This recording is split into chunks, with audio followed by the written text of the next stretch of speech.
May 5th, 1945. The war in Europe is nearly over. But inside a massive salt mine carved deep into the Austrian Alps, a different kind of battle is reaching its climax. American and British soldiers aren't searching for enemy combatants or weapon stockpiles. They're racing against time to save something far more precious and far more fragile. Behind these doors, in chambers more than a mile beneath the surface, lie thousands of the world's greatest treasures. Paintings by Rembrandt, Vermeer, and Michelangelo. Sculptures by Rodin. Entire museum collections. The cultural heritage of a continent. And somewhere in the darkness are the Nazi demolition charges meant to destroy it all. This is not a story about soldiers who carried rifles into battle. This is the story of the men and women who carried fountain pens, sketchbooks, and an unshakable belief that civilization is worth saving. They were called the Monuments Men, and this is how they saved the soul of Europe. On April 15th, 2019, the world watched in horror as Notre Dame Cathedral burned in the heart of Paris. For hours, it seemed one of humanity's greatest achievements might be lost forever. The global reaction was immediate. Donations poured in. Leaders pledged support. Because in that moment, we understood something fundamental. We are not just our buildings, our governments, or our armies. We are also our art, our culture, our shared history. Lose that, and we lose a part of who we are. Now imagine that fire spreading across an entire continent. Imagine not one cathedral burning, but thousands of museums, churches, and libraries deliberately looted and destroyed. That was Europe in World War II. Between 1933 and 1945, the Nazis orchestrated the greatest theft in history. Millions of paintings, sculptures, books, and artifacts stolen from museums, churches, and Jewish families across Europe. Some estimates suggest that 1/5 of all known art in Europe was looted by the Third Reich. 1/5, but there was resistance. An unlikely group of heroes who believed that saving a Rembrandt was worth risking their lives for, that preserving a medieval manuscript mattered, even as bombs fell and bullets flew. They were museum directors and art historians, architects and educators. And in 1943, they became soldiers. The official name was the Monuments, Fine Arts, and Archives Program, MFA for short. But everyone called them the Monuments Men. At its peak, there were about 350 men and women from 13 nations.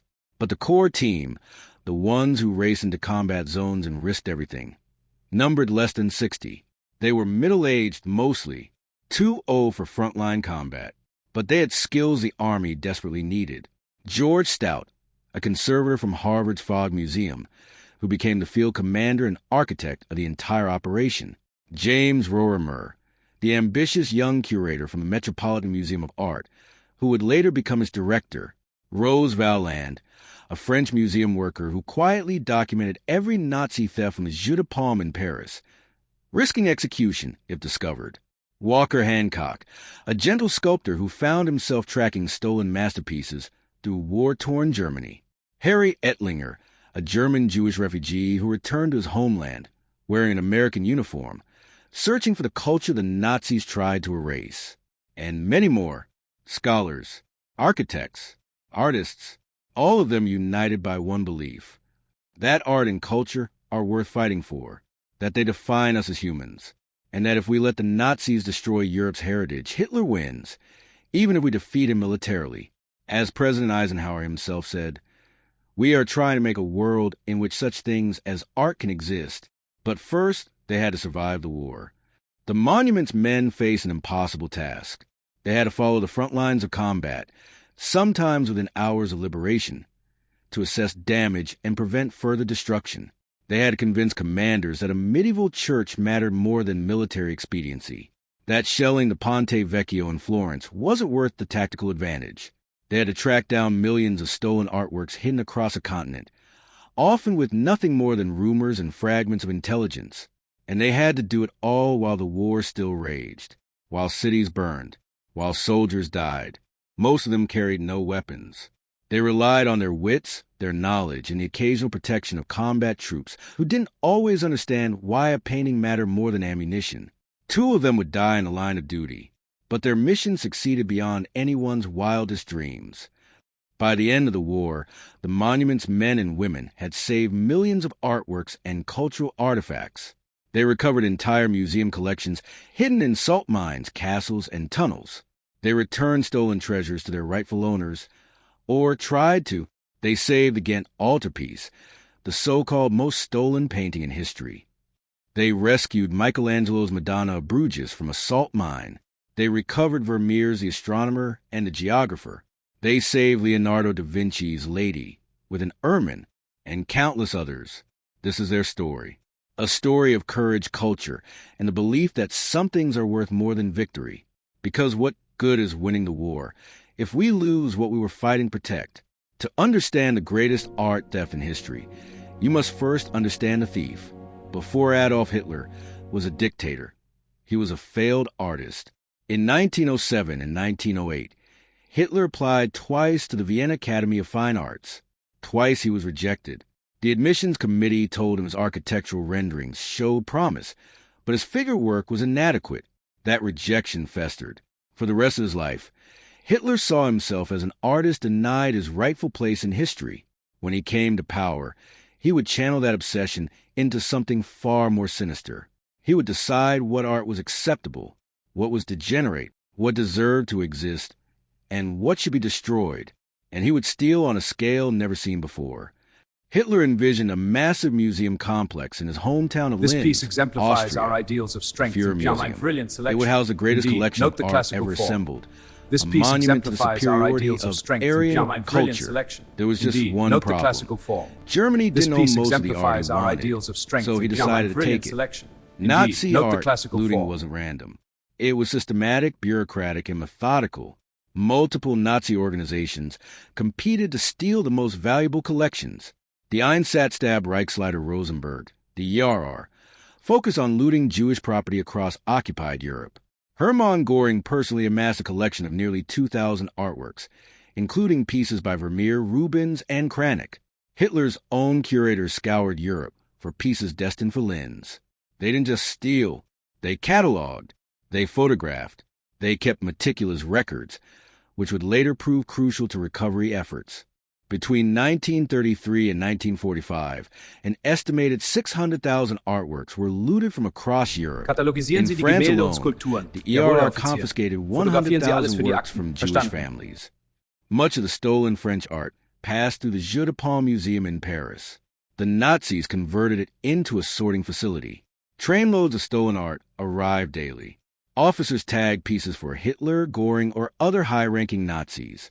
And watching silently from the corner was Rose Valland, a French museum worker the Nazis dismissed as unimportant. Valland spoke German fluently, though she never let the Nazis know. For 4 years, she documented every shipment, every train, every destination. She memorized the details, because writing them down would mean execution. Her intelligence would later guide the monument's men Schnell, to some of diese the hier. greatest recoveries of the war. Jawohl, Herr Offizier. But first, the world had to push back. Not all art was stolen for Hitler's collection. Some was destroyed. In July 1937, the Nazis opened a degenerate art exhibition in Munich, Entartik Kunst. It showcased over 600 works of modern art, expressionism, cubism, Dadaism, abstract art, works by Picasso, Klee, Kandinsky, and hundreds of others. The exhibition mocked the art as evidence of cultural decay, Jewish influence, and moral corruption. Over 2 million Germans visited. It was designed to teach them what to hate. But the real horror came later. In 1939, thousands of degenerate artworks were burned in the courtyard of the Berlin Fire Department. Paintings by Mark Kirchner and Nold, sculptures, prints, centuries of creative achievement turned to ash because they didn't fit Hitler's vision of acceptable culture. An estimated 5,000 artworks were destroyed. It was cultural genocide on an industrial scale, and it's why the monument's men knew their mission mattered. This wasn't just about property. It was about preserving the diversity of human expression against an ideology that demanded conformity. If the Nazis won, entire artistic movements, entire ways of seeing the world, would cease to exist. Let's be clear about the scale. By 1945, the Nazis had stolen approximately 600,000 works of art from across Europe. From France, 100,000 artworks, mostly from Jewish families. From Poland, entire museum collections, including the lady with an ermine. From Belgium, the Ghent altarpiece, stolen twice in 1 century. From the Netherlands, Vermeer's astronomer, Rembrandt's portraits. From Italy, treasures from Florence, Naples, and Rome. 1 in 5 known artworks in Europe passed through Nazi hands. Some were destined for the Fuhrer Museum, some for private collections of Nazi leaders. Some were sold abroad to finance the war, and some, those deemed degenerate, were destroyed. It was the greatest art theft in human history, and when the tide of war finally turned, the Allies faced a daunting question. How do you find millions of stolen masterpieces hidden across a war-torn continent? The answer, you send in the experts. In 1942, the idea was revolutionary. What if we protected cultural heritage during war, not just after? George Leslie Stout, a conservator at Harvard's Fogg Museum, began formulating a plan. He'd spent years preserving fragile artworks. Now, he proposed training military officers to do the same in combat zones. Stout wrote papers. He lobbied military brass. He argued that Allied bombing campaigns were inadvertently destroying Europe's cultural heritage along with military targets. His arguments reached the highest levels. In 1943, President Roosevelt established the American Commission for Protection and Salvage of Artistic and Historic Monuments in War Areas, mercifully shortened to the Roberts Commission. Its mission: identify culturally significant sites, train personnel to protect them, and recover stolen artworks. The monuments men were born. The first monuments officers were handpicked: museum curators, art historians, architects, and conservators. They received truncated military training, just enough to survive in a war zone. Then they were deployed to follow the Allied advance across North Africa, Italy, France, and eventually Germany. Their orders were unprecedented: identify and protect cultural sites from Allied bombing, prevent looting by Allied troops, locate stolen art hidden by the Nazis, and somehow do all this without getting killed. They carried no weapons. They had limited authority. And combat commanders often saw them as obstacles, not assets. But they had something more powerful than guns. They had knowledge, and they had conviction. Captain George Stout was the heart and soul of the Monuments Men. Born in Iowa in 1897, Stout pioneered modern art conservation techniques. Before the war, he developed methods for transporting fragile paintings and preventing deterioration. When war came, he turned his expertise to saving art in combat zones. Stout was meticulous, tireless. He often worked 18-hour days, inspecting damaged buildings, cataloging losses, and training other monuments officers. He was the first into liberated Paris, the first to inspect the damaged Monte Cassino monastery, and among the first to discover the massive Nazi caches hidden in German salt mines. After the war, Stout directed the restitution of stolen art to rightful owners, a process that continues to this day. His philosophy was simple: these things are not just objects, they are the soul of civilization. Without them, we are nothing. If Stout was a heart, Captain James Rorimer was a mind and the ambition. At just 38, Rorimer was already a curator at the Metropolitan Museum of Art. Brilliant, driven, and occasionally abrasive, he saw the war as both a moral duty and a career opportunity. Rorimer specialized in medieval art.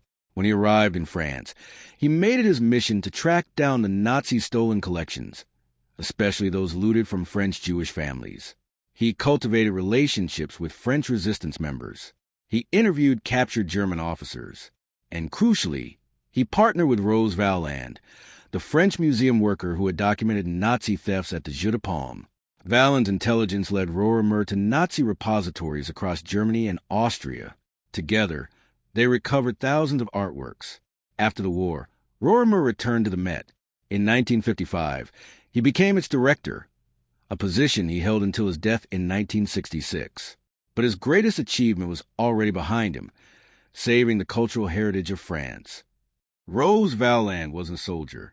She didn't wear a uniform, but she was one of the greatest heroes of the war. Born in 1898, Valland was an art historian and volunteer museum worker at the Jeu de Paume in Paris.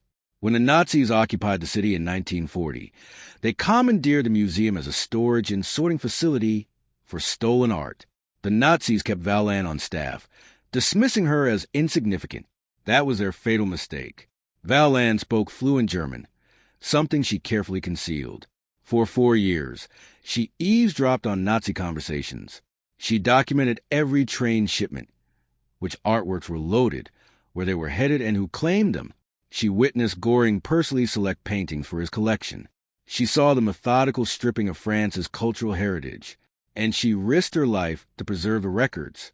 If caught, she would have been executed as a spy. But she never wavered. In August 1944, as the Allies closed in on Paris, the Nazis prepared to evacuate the last trainloads of stolen art. Valland secretly contacted the French resistance and told them which trains to target. She helped divert shipments and prevent their departure. When the Allies liberated Paris, Valland turned over her meticulously memorized records to the monument's men, especially James Rorimer. Her intelligence became the roadmap for recovery efforts across Germany and Austria. After the war, Valland continued working to return stolen art to rightful owners.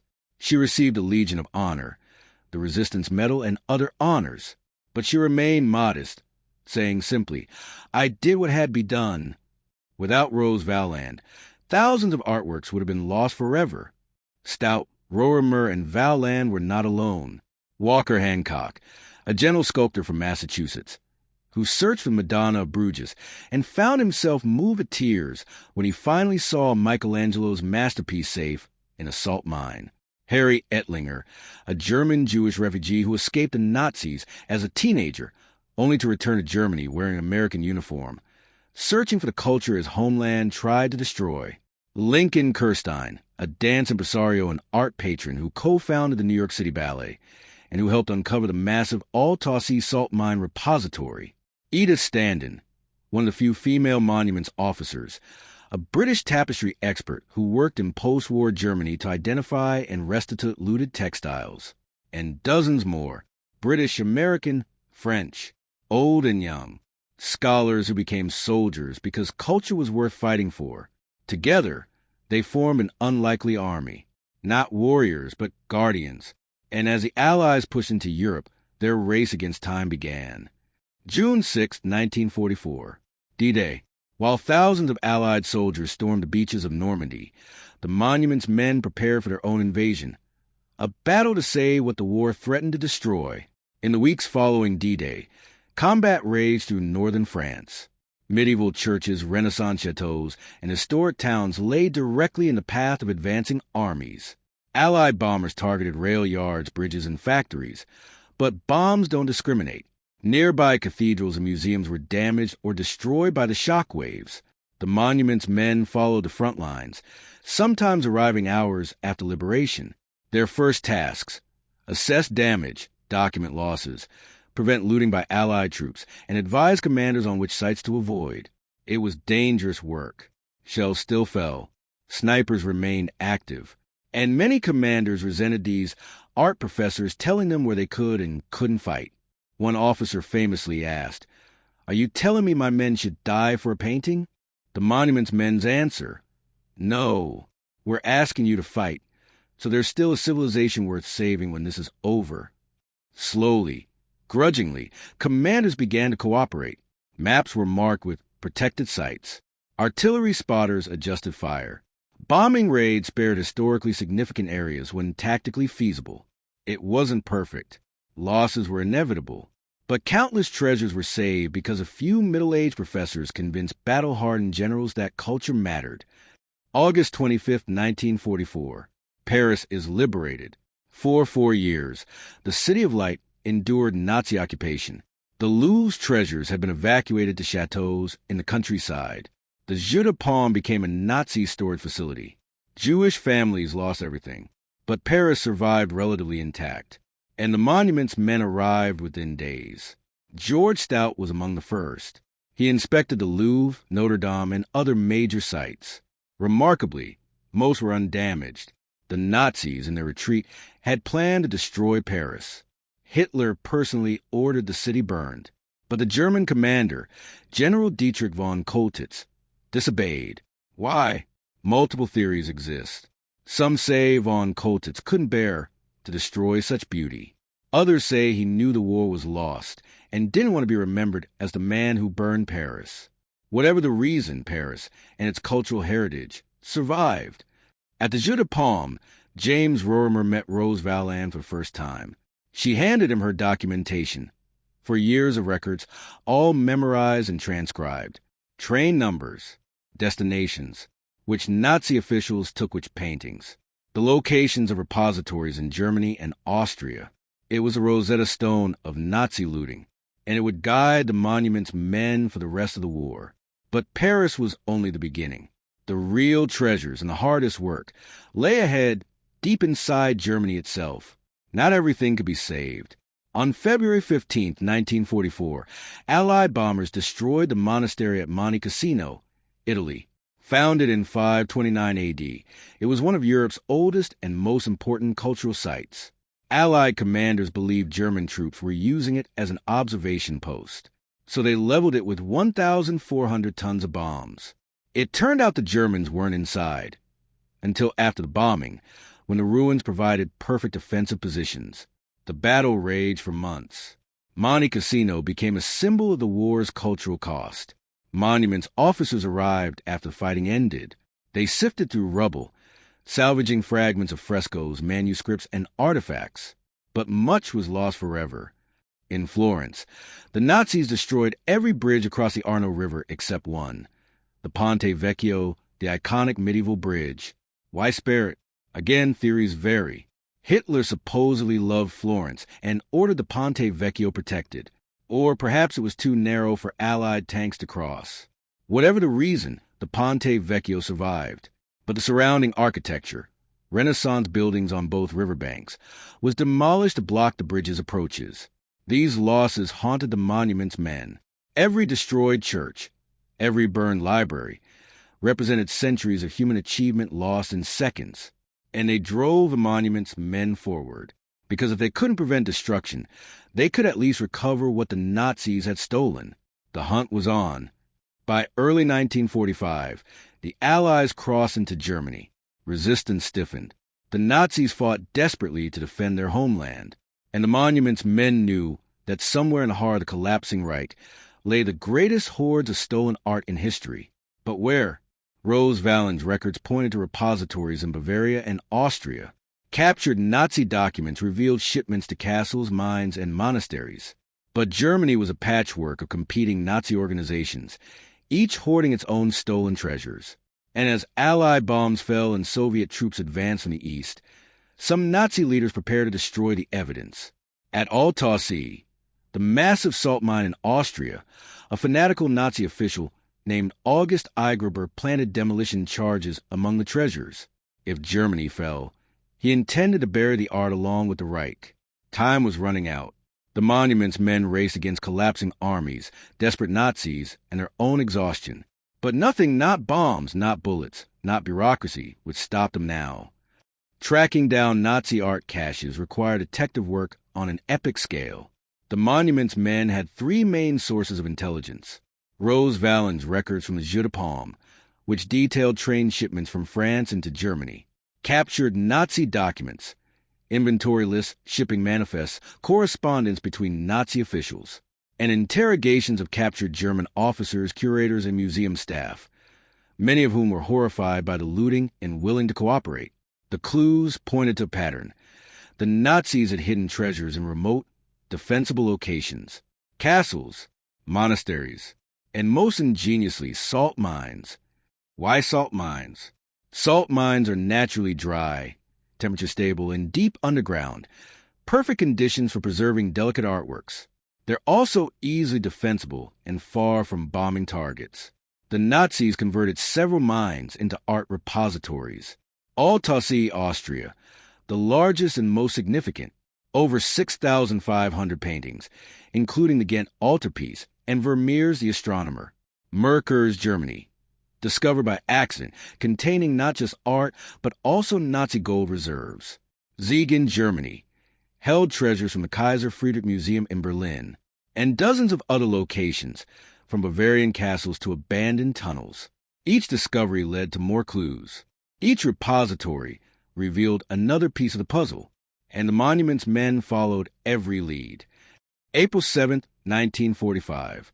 American troops captured the town of Merkers, Germany. 2 days later, soldiers interrogating prisoners hear a rumor. There's something hidden in the local salt mine. The commanding officer sends a patrol to investigate. What they find shocks even the war-weary troops. Deep inside the mine, behind a massive steel door, lies a vault filled with gold. Gold bars. Currency from every occupied nation. Millions in cash. The financial reserves of the Reichsbank. Hitler's central bank. But there's more.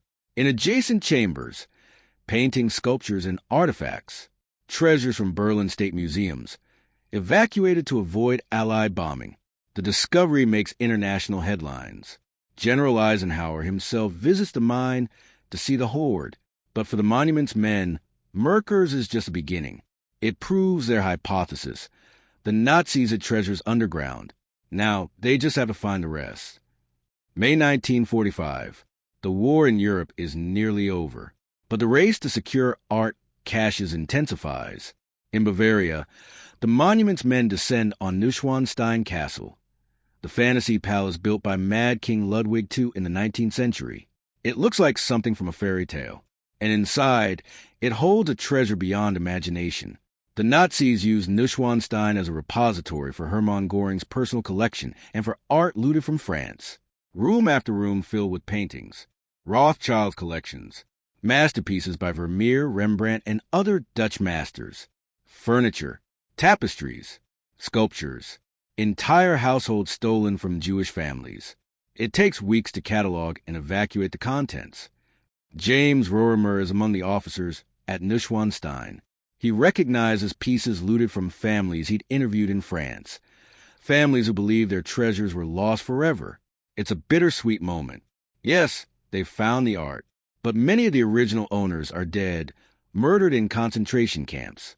The question becomes, to whom do you return stolen art when the owners have been exterminated? It's a question that haunts restitution efforts to this day.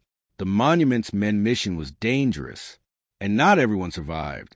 Captain Walter Huchthausen, an architect from Minnesota, was killed by a German sniper in Cleve, Germany, on November 23, 1944. He was inspecting a damaged church when he was shot. Captain Ronald Balfour, a British historian and medieval scholar, was killed by shell fire near Cleves, Germany, on March 10, 1945. He was documenting architectural damage when the artillery struck. 2 men, out of hundreds of thousands of Allied soldiers killed in Europe, but their deaths underscore a fundamental truth.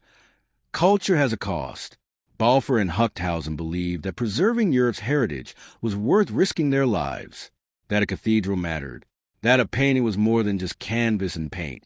It was a testament to human achievement. They died so that civilization might survive. After the war, George Stout wrote to his fallen colleagues. They gave their lives not for a piece of stone or a painted canvas, but for the idea that culture defines us, that art is worth defending, and that without beauty, without history, without the things that make us human, victory is meaningless. The monument's men continued their work, but they carried the memory of Balfour and Huchthausen with them into every mine, every castle, every dark tunnel, because those 2 men proved that this wasn't just a mission, it was a sacred duty. By late April 1945, the monument's men had located dozens of repositories, castles across Bavaria, monasteries in Austria, tunnels in the Harz Mountains. Each discovery revealed more stolen treasures. But one location remained elusive, and it was the biggest of all. Altötting, the vast salt mine in the Austrian Alps, where the Nazis had hidden over 6,500 paintings, including some of the most famous artworks in history. The Ghent altarpiece, Vermeer's Astronomer, Leonardo's Lady with an Ermine, Michelangelo's Madonna of Bruges, and somewhere deep in those tunnels, a fanatical Nazi had planted bombs to destroy it all. The clock was ticking. May 1945. Germany surrenders. The war in Europe is officially over. But for the monument's men, the most critical mission is just beginning. Intelligence reports confirm that Al-Tawsi salt mine holds the Nazis' greatest art cache, and that demolition charges have been planted throughout the tunnels.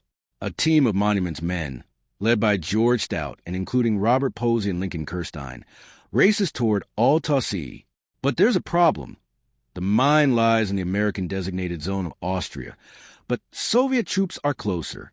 If the Soviets reach Al-Tawsi first, the art will disappear into USSR, never to be returned. It's a race against time, geography, and geopolitics. May 5, 1945. American troops reach Al-Tawsi just hours ahead of Soviet forces. They secure the entrance. But inside, the situation is unclear. Are the demolition charges still armed? Have Nazi fanatics already triggered them? What condition is the art in after years underground? The Monuments men prepare to enter. One officer later recalled, "It felt like descending into Tutankhamun's tomb, except we didn't know if it would explode." The descent into Al-Tawsi takes nearly an hour.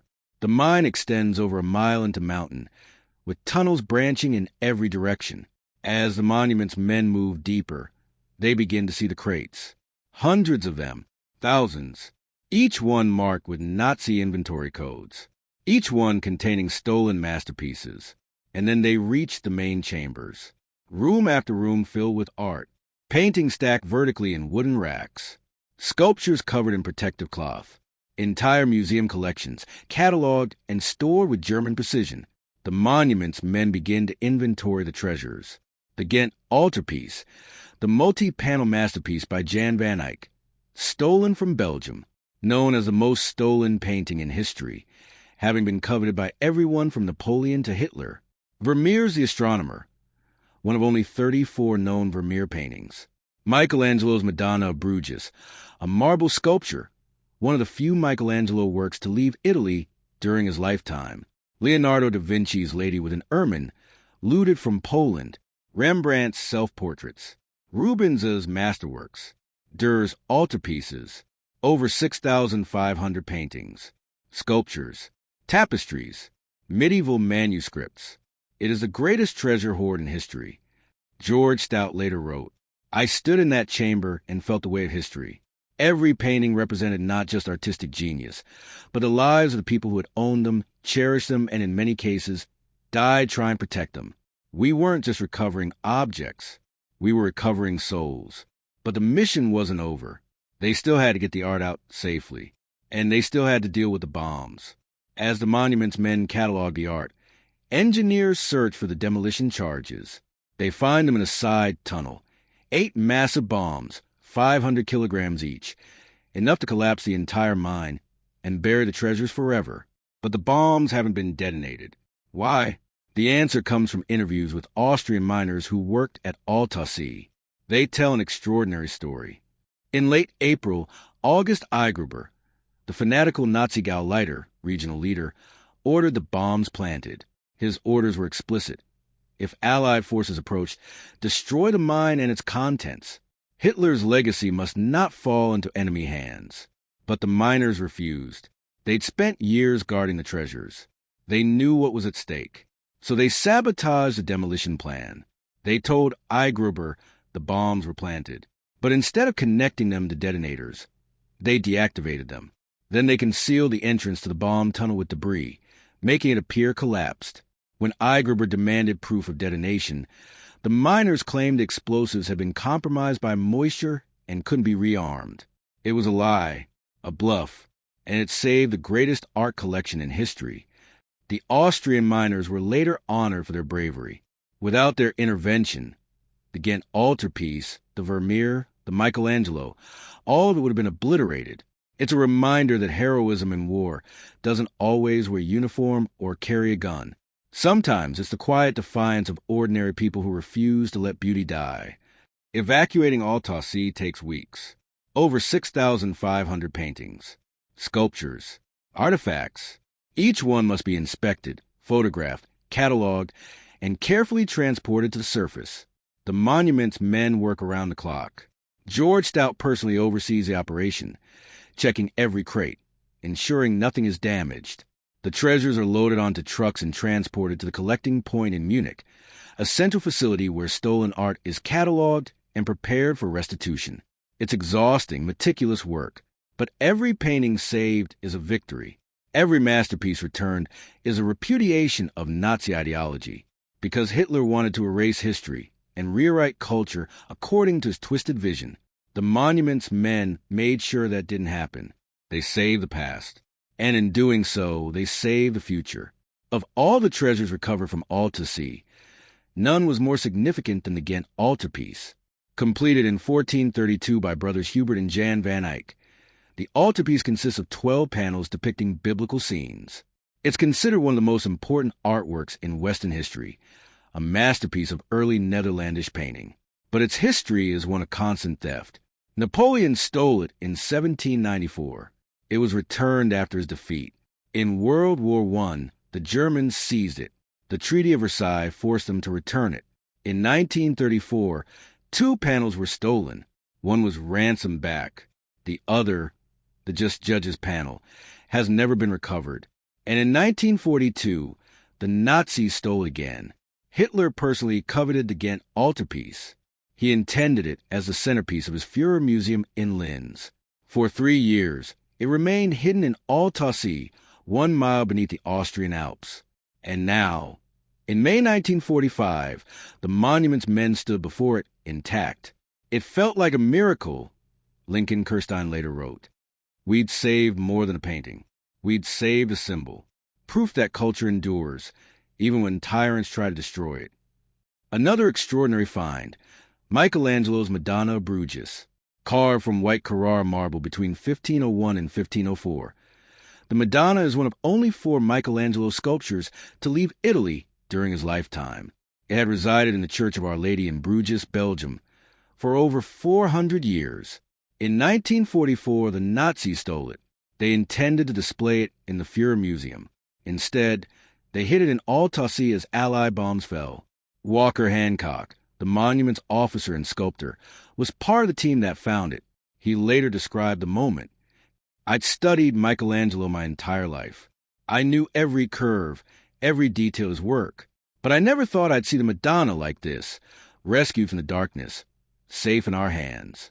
I stood there and I wept, not from sadness, but from overwhelming relief. We'd saved her. She would return home. That's when I knew all the danger, all the exhaustion, all of it was worth it. The Madonna was returned to Bruges in 1945. It remains there today, in the Church of Our Lady, a testament to the monument's men's dedication. Among the most precious finds were works by Johannes Vermeer. Vermeer is one of history's most celebrated painters, yet only 34 of his works are known to exist. Each one is priceless. The Nazis stole several. Among them, The Astronomer and the Geographer, 2 of Vermeer's most famous paintings. Both were found in Alta Sea, along with masterpieces by Rembrandt, Hals, and other Dutch masters. These paintings have been looted from the Rothschild family and other Jewish collectors in France and the Netherlands. The recovery of the Dutch masters was particularly significant because many of the original owners had been murdered in the Holocaust. James Rorimer made it his personal mission to identify and return as many pieces as possible to surviving family members. It was painstaking work, requiring interviews, documentation, and legal verification. But Rorimer believed that returning stolen art was a moral obligation. We're not just recovering property, he said. We're honoring the dead. Alta Sea wasn't the only major find. At Neuschwanstein Castle, Rothschild Collections, Vermeer's Lady Writing a Letter, Rembrandt portraits. At Merker's Mine, Berlin State Museum treasures, including Nefertiti's bust, though this is debated. At Heilbronn Salt Mine, collections from Strasbourg and Heidelberg museums. At Siegen Copper Mine, Kaiser Friedrich Museum holdings.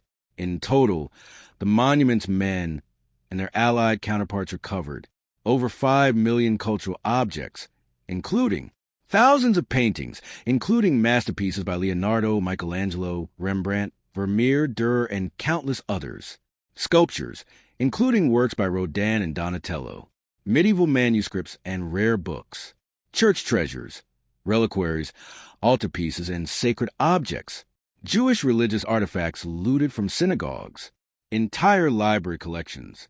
It was the greatest cultural rescue operation in history, and it was accomplished by a handful of middle-aged professors, architects, and curators who believed that civilization was worth saving.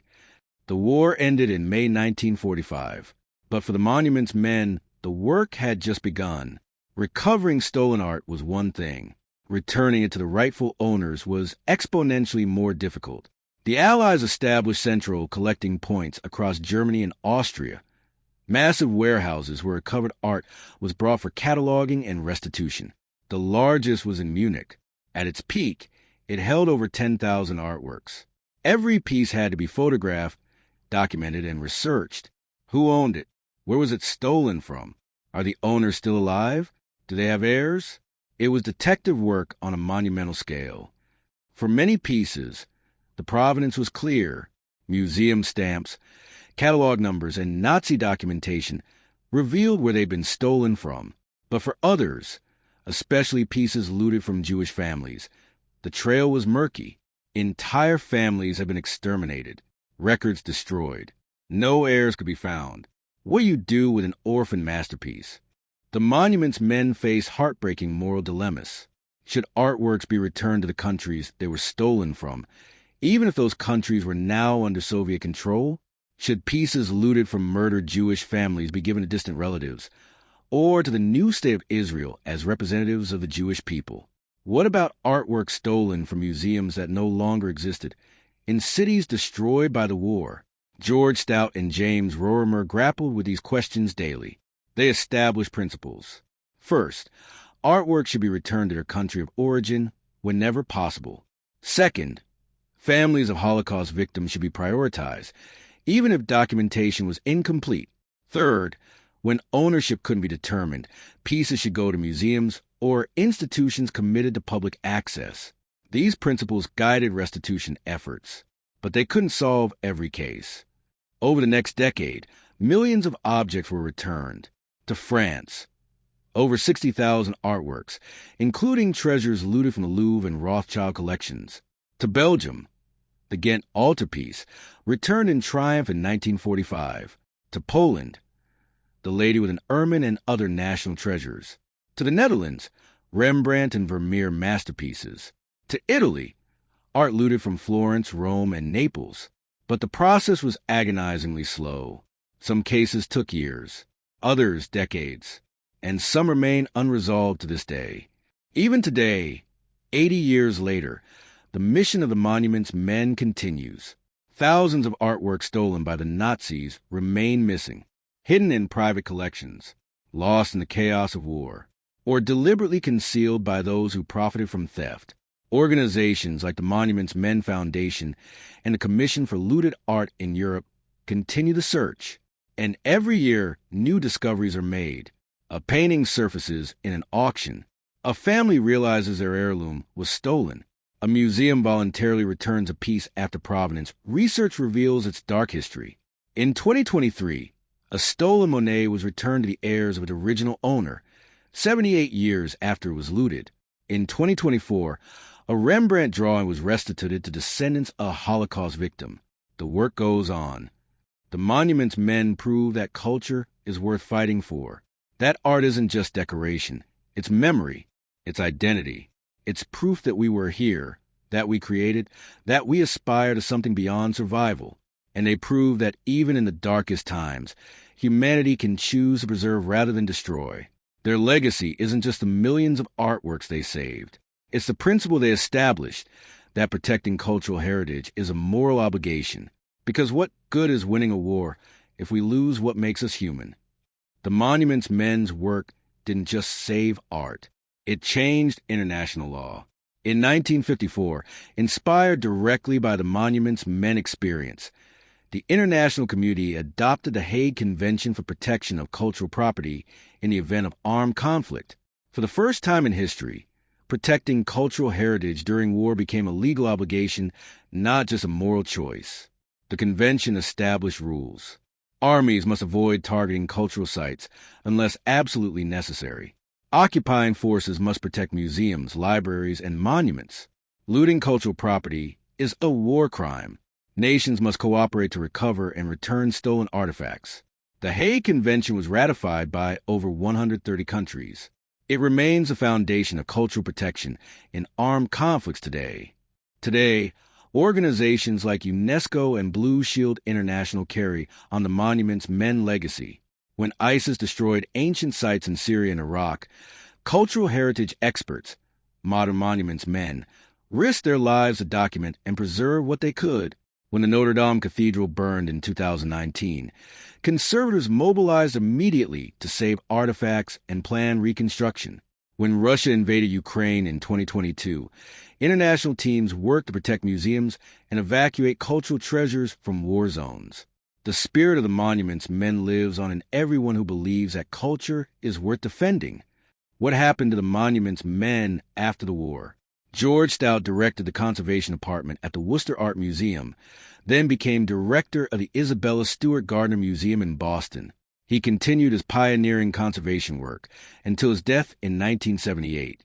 He rarely spoke publicly about his wartime service, believing the mission spoke for itself. James Rorimer became director of the Metropolitan Museum of Art in 1955, overseeing its expansion and acquisition of major collections.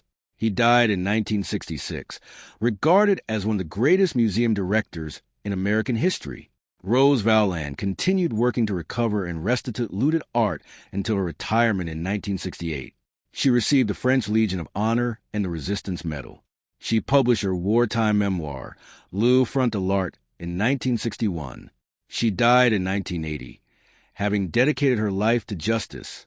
Walker Hancock returned to sculpting. He created memorials, portraits, and public art.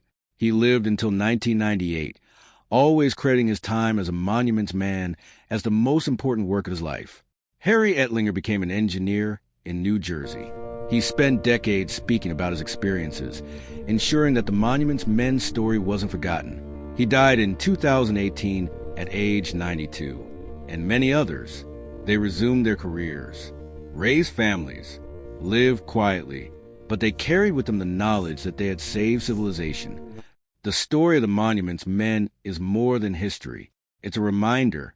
In an age of conflict, climate change, and cultural vandalism, their mission is more urgent than ever. UNESCO estimates that thousands of cultural sites are at risk worldwide, from rising sea levels threatening Venice, to armed conflict endangering heritage in the Middle East and Africa, to deliberate destruction by extremist groups. The question the monuments men asked 80 years ago remains relevant today. What are we willing to fight for? Is a painting worth a life? Is a cathedral worth risking a battle? Is a sculpture worth defying orders? The monuments men answered yes, because they understood something fundamental. We are not just our governments, our economies, or our armies. We are also our art, our stories, our monuments, our shared history. Lose that, and we lose a part of our humanity. The monuments men saved Europe's cultural soul. They prove that even in war, beauty matters. That culture endures. That art is worth defending. Their legacy is a challenge to all of us, to protect what makes us human, to preserve what connects us across time and borders, to ensure that future generations inherit not just a world, but a civilization, because in the end, that's what the monuments men fought for, not just survival, but a future worth living in. They were called the monuments men, and they saved the soul of Europe. Thank you for watching this documentary. If you found this documentary meaningful, please like, subscribe, and share.